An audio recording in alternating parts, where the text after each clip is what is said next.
자유한국당의 원내 수석대변인 정영기입니다. 오늘은 흥진호 미스테리 7일, 그리고 홍종학 후보자, 그리고 이혜진 네이버 창업자에 대한 논평 3건을 발표를 하겠습니다. 세월호 7시간만큼 심각한 흥진호 7일의 진실을 반드시 규명해야 합니다.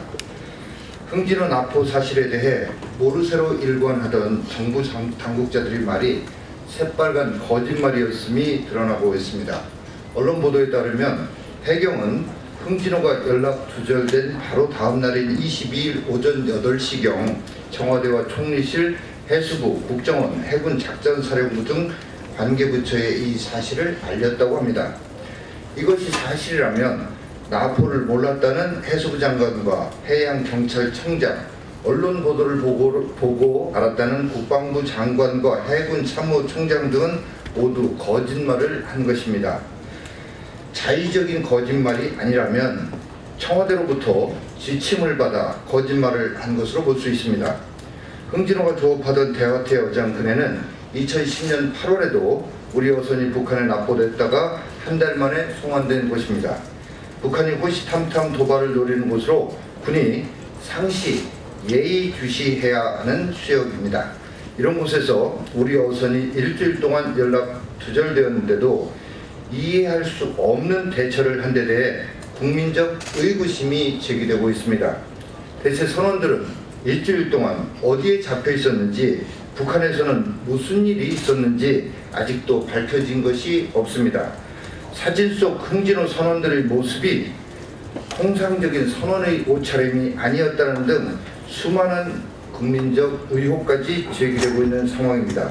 이 정부는 입맛에 맞는 캐비넷 문건을 시시때때로 꺼내 폭로하더니 흥진호 납포 사건은 꼭꼭 감춰두고 있습니다.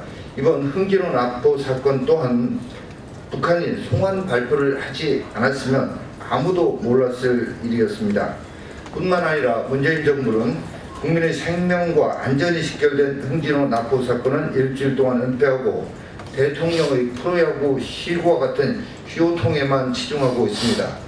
도대체 청와대 안에서는 무슨 생각으로 무슨 일을 꾸미고 있는지 의아하기만 합니다. 청와대는 흥진호 납포 사건에 대해 최초로 보고받은 시점은 언제인지, 어디까지 보고됐으며 또 대통령은 어떤 조치를 취했는지 시간대별로 국민 앞에 명명백백하게 밝혀야 할 것입니다. 어선 하나도 못 지키는 정부에게 5천만 국민의 생명을 맡길 수는 없습니다. 우리 자유한국당은 흥진호 7일의 실체를 밝히기 위해 국정조사 등 모든 방안을 강구해 나갈 것입니다. 두 번째, 홍종학 후보자 관련 논평입니다. 장모가 주는데 안 받냐? 라고 되묻는 청와대. 국민이 두렵지 않습니까? 오늘 청와대 고위 관계자가 홍종학 중소벤처기획부 장관의 내로남불 논란에 대해서 장모가 주는데 안 받나? 기자 여러분도 쓰신 기사대로 살아야 되는 거잖아요. 라는 발언을 했다고 합니다. 홍 후보자에 대한 비난 여론이 커지자 사과는 못할 망정 적반하장식 대응에 나선 것입니다. 문재인 정부의 오만과 독선이 도를 넘어도 한참 넘었습니다. 홍종학 후보자의 위선적 행태는 문재인 정권 주류인 좌파 세력의 이율배반, 내로남불, 위선이 모두 합쳐진 종합세트나 다름없습니다. 하지만 이 정권은 타인의 잘못에는 가차없이 칼을 들이대고 비난하면서 자신들이 속한 진영에 대해서는 한없이 관대합니다. 타인의 증여는 부의 대물림으로 비난받아 마땅하지만 자신들 편의 증여는 주면 당연히 받아야 되는 것이고, 남의 자녀가 다니는 특목고, 자사고는 특권과 불평등의 상징으로 없애버려야 되지만 나는 내 자녀의 선택을 존중해 원하는 학교에 보내도 괜찮다고 합니다. 지난해 우리 국민들이 촛불을 들었던 이유 중에 하나는 정유라의 돈도 실력이다라는 발언이었습니다. 올해는 우리 국민들이 홍종학 후보자 일가의 쪼개기 증여와 귀족학교 논란, 이 정부의 내로남불을 보면서 절망하고 있습니다.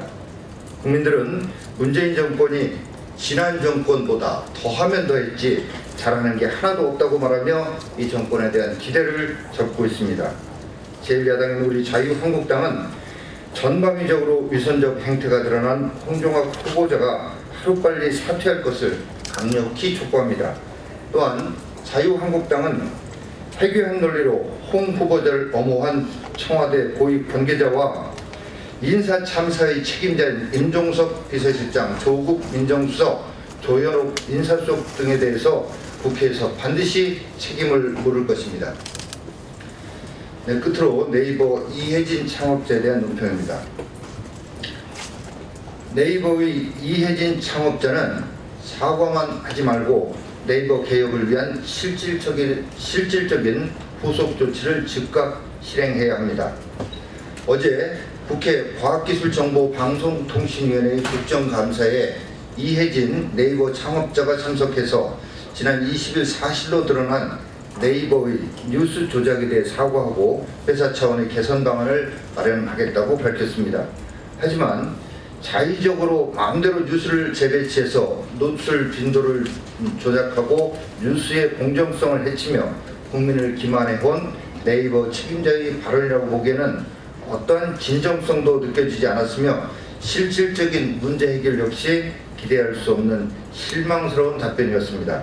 이혜진 창업자는 네이버의 뉴스 조작이 굉장히 심각한 문제라고 생각한다라고 말은 했지만 재발을 방지하기 위한 대안은 조금도 준비해보지 않았습니다. 열흘 전에 네이버 대표가 공식적으로 사과한 내용에 대해서 지금까지 외국에 나가 있어서 잘 모른다는 식으로 답변을 회피하기에 급급했고, 뉴스 편집권은 외국에서 맡고 있다니 뉴스 검색 추천 알고리즘을 장기적으로 제공하겠다고 하는 등 원론적인 답변만을 내놓았습니다. 이혜진 창업자는 대한민국 국민들에게 미치는 파급력이 날로 막강해지고 불공정 행위와 기사 재배치 조작 등 국민의 삶에 미치는 부정적인 영향이 심각함에도 오늘의 네이버를 잊게 한 국민들이 보이지 않습니까? 각종 불공정 행위와 기사 배치 조작 등 국민을 기만하는 네이버의 행태가 과감히 개혁되지 않는다면 네이버는 국제적 기업이 되기는커녕 국민에게 먼저 외면당할 것입니다. 이혜진 창업자는 부도덕하고 불공정한 기업은 절대 글로벌 기업이 될 수 없다는 점을 명심하고 말로만 하는 사과가 아니라 네이버 개혁을 위한 실질적인 대안부터 마련해서 즉각 실천에 옮겨야 할 것입니다. 이상입니다.